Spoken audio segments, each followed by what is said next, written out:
Miss Mary Maloney, who has been a longtime leader in the San Diego real estate scene, is somebody that for years before knowing her, I would stalk her because I'd go and take a look at, well, what's Mary doing online?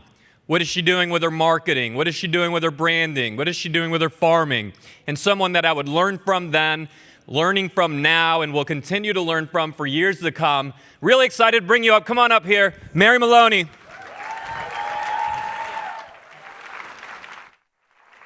All right, thank you so much. I'm excited to be here today and be talking to you about geographic farming, but I also want to talk to you about demographical farming. I think that that is a new concept. Hello, my friend. That is a new concept that I think is really going to take us into 2023. I know I have a limited amount of time with you today, and so we are just going to jump right in. He told me, do not press the X. Okay, so how many of you are currently geographic farming? Okay, a lot of you, great. Because I'm sure all of you have heard a common theme lately in the real estate industry, which is to get back to basics, right? We're all hearing get back to basics. We have to get back to advanced.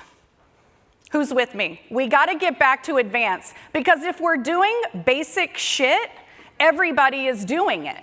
So we really have to stand out. After the military, I spent some time in marketing and was blessed to work with Kellogg's, Nickelodeon, and Jim Davis, the creator of Garfield.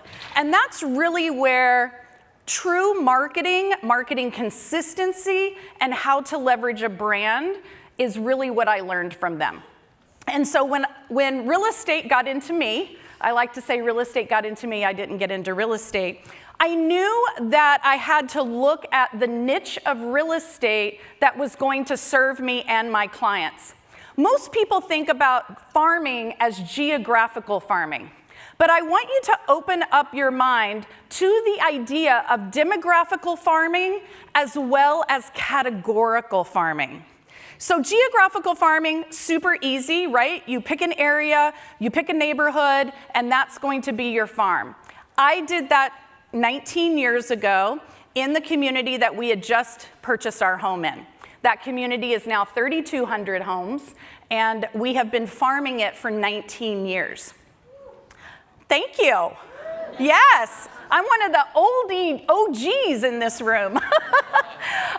Demographical farming, last-time home sellers, first-time home buyers. And really think about in the old marketing world, we called this affinity marketing. Maybe you're targeting folks that have pets. Right? If you do any research and the statistics on how much money people spend on their pets, it's trillions of dollars. And now you have people actually looking at the home they're going to buy. Will it serve their pet? How far are you from a dog park? Are you close to the beach? Where's the local place to take their pet? This is a new niche for us, and I'm going to share some things with you. Categorical. Do you specialize in farm and ranch? Do you specialize in beach homes? Is there a certain category that you just are the master of that category? So think about the different ways. Today, I'm going to spend some time mostly on geographical and then some demographical farming. Oh, I got some time back. Thank you. Okay. How to start a geographical farm. I get asked this all the time. Mary, how do I start a farm? How do I identify what's going to be a great neighborhood? These are some of the ways that you can do that. You can map a database of your current clients with Google Pins. See how many of those addresses are clustered together. Because having the ability to use EDDM is going to save you a lot of money when you are mailing. So we're looking for clusters.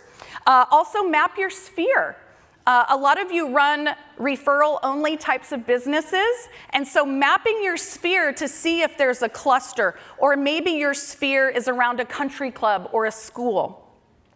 But choosing your neighborhood, you want to very much pay attention to the TAM, the total addressable market. This is how any business decides where they're going to go and where they're going to spend their money. So with Kellogg's, we looked at the different types of cereals, shelf placement. Why do you think the kids' cereals are eye level to them sitting in the cart, right? So you're looking at the total addressable market in your real estate niche. You want to look at the total number of sales, the turnover rate, what's the average price point, what is the potential GCI for that farm, and is there currently a dominant agent that is working that farm? A lot of people know, somebody tries to come to San Leo Hills, I'll cut a bitch, okay? Yeah. Yeah. Just ask Jim Buttrell.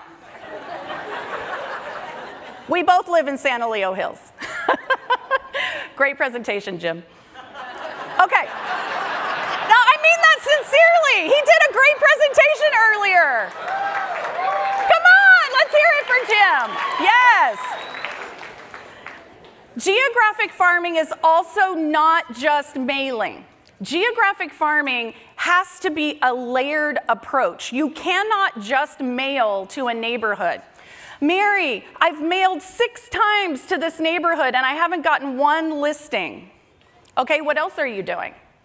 Are you doing mega open houses? That's our next masterclass. Kyle is going to be doing mega open houses. Social media advertising.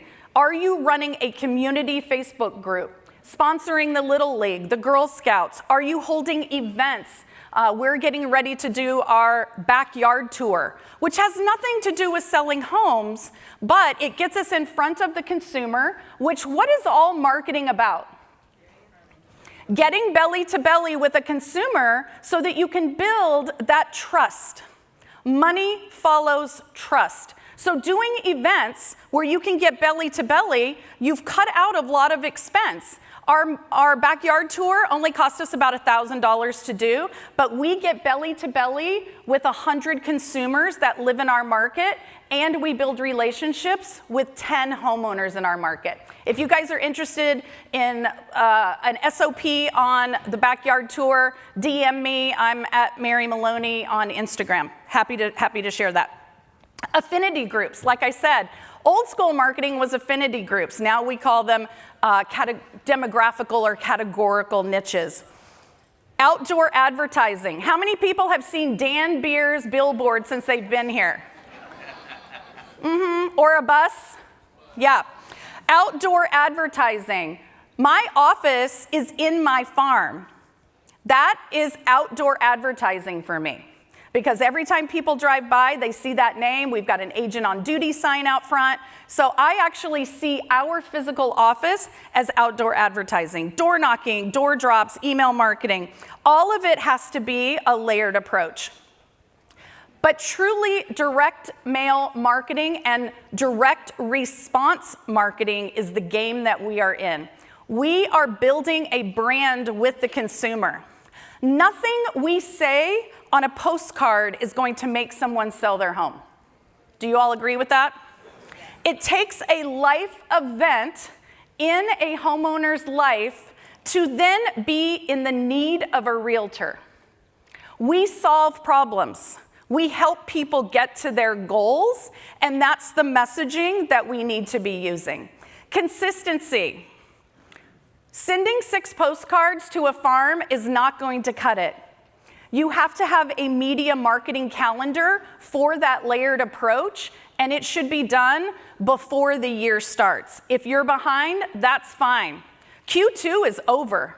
You need to be planning for Q3 coming in. How often are you mailing? Right now, we are launching an 8-week program because there's something magic about 8 times. So a lot of people will start a farm and they'll mail once a month.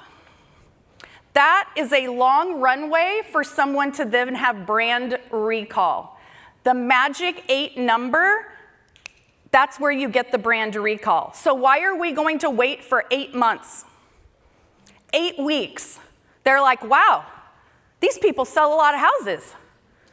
John Glutch sells a lot of houses.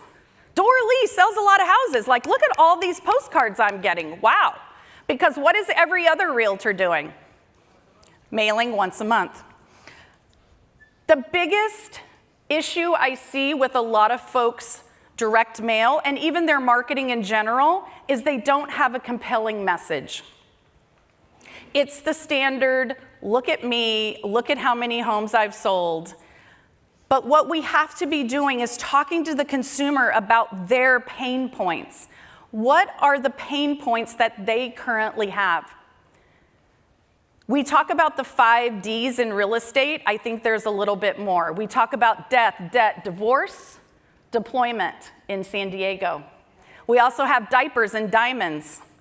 Now we have disease. So what is the compelling message that you can speak to that homeowner so that when they recognize that they have that problem, you are the person they call? Tactic number 1, you must think in terms of campaigns. This is how marketing is built. We don't just throw some postcards out there. What is the campaign that you're going to be running? When we made the move to EXP, we ran the campaign Smart Move, Good People. It was a smart move for me to move my independent brokerage to EXP. There's good people there. It's a good move for consumers to work with us, and we're good people. So first of all, we need to start thinking in terms of campaigns. These are some that we've used, and I think Dan is currently using, we make this real estate thing easy. Wonder where you got that. Okay. I'm just kidding, Dan. I know you thought of it on your own. Okay. Smart Move, Good People. This was the one that we ran.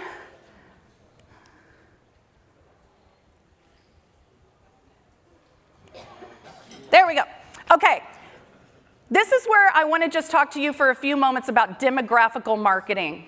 These were supposed to be videos that play, and unfortunately, I'm not a tech wizard like Kyle, so converting my keynote to Google Slides, somehow the videos didn't convert. But these, even when you're doing demographical or categorical marketing, you have to think in terms of campaigns.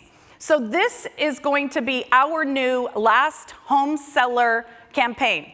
If you're not in Santa Leo Hills, you can rip this off and duplicate it. I'm watching you, Jim. Okay.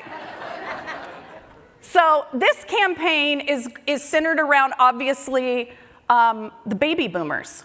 Who has the most money right now?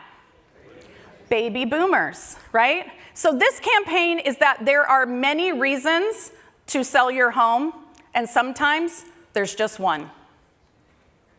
Grandkids, right? So this is going to be our last home seller campaign. So this will be video, social media, print, all of the things. This is an example of our dog campaign. When you see this video, it's so cute. Where's Becky Garcia? Is she in this room? Right? You love this video. This is that everyone needs a home, right? Not just the people, right? Fido also needs a house. And so the video shows him looking, it looks like he's looking at houses. This will mostly be run on social, attracting buyers into our ecosystem. And this is Beth. Beth just bought a house. Beth is a first-time home buyer. Be like Beth. So this, again, will be run a lot on social. We will be also targeting rental buildings, apartment complexes, and educating first-time home buyers. So I wanted to put these in here as examples that don't just think geographically, think demographically, categorically, and build your campaign first, and then all of the pieces will go into place. Tactic number 2, after you have the campaign, we have to create funnels. It's great that you push marketing out, but how are you pulling the consumer back into your ecosystem? What is the initial advertising? What is the call to action, and where do you want to take them? Do you want to take them to a landing page? Do you want them to call you, text you, go to your website? What are you asking the consumer to do? And what action do you want them to take when they get there? We think they know, but they don't. We have to tell them what we want them to do. And this is how we get them into our ecosystem and our database so that we can then continue to communicate, build a relationship, and build the trust, because money follows what? Trust. We just talked about those. This is an example of this. We're updating this now that we're kind of coming out of COVID. These are our 50 top tips for selling. This will be online. We will lead people, so top of funnel, right? What's the initial advertising? And then we will lead them into a landing page, ask them for their email address and contact information in order to download our 50 top tips. So think how you want people to go from top of funnel to bottom of funnel. If you don't take anything away from my talk today, please take a picture of this slide. I am on a personal mission to improve the marketing in the real estate industry. We are talking to ourselves. How many analyticals do I have in the room? Your advertising probably has a bunch of numbers in it.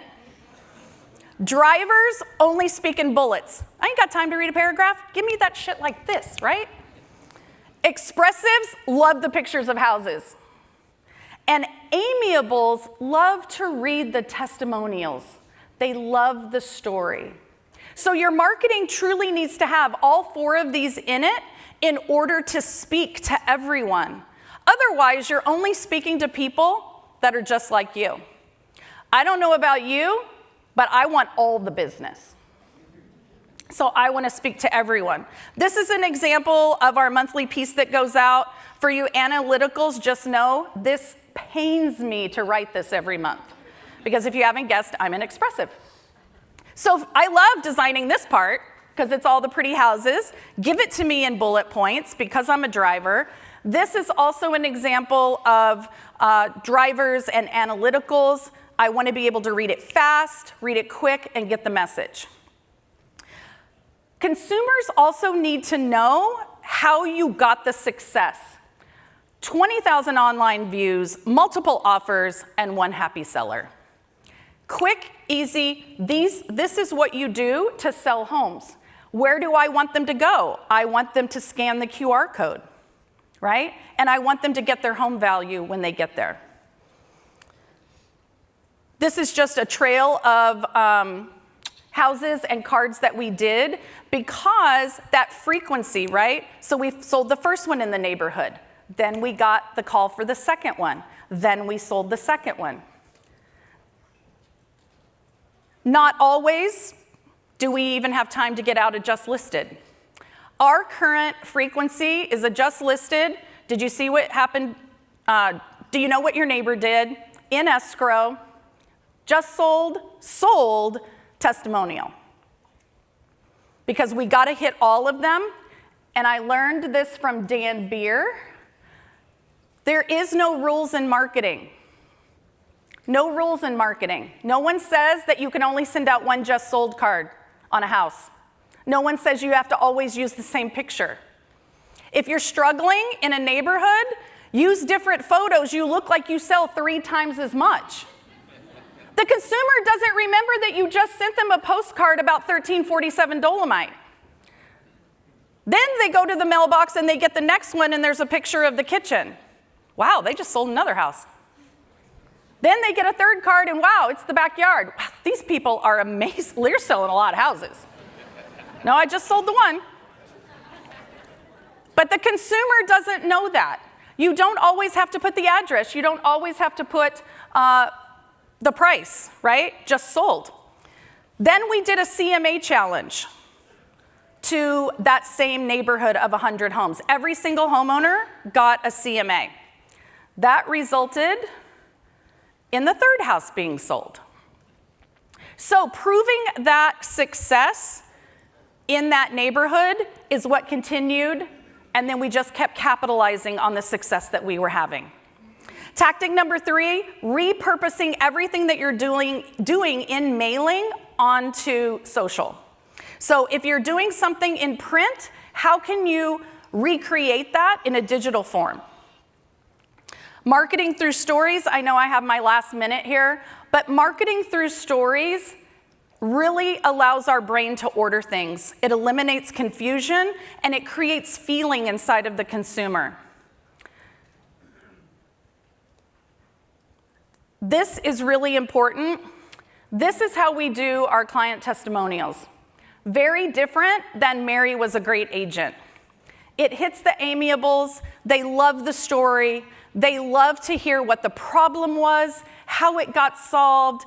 It's just like a movie, right? Because we are not the hero in our client's story, they are. So think about how you are writing your testimonials. ChatGPT can be super helpful with this. We actually have a copywriter that we work with who interviews the clients, but this can be a game changer because we use different familial makeups, we use different ethnicities, and we bring that all together because we want the consumer to see themselves as one of our clients.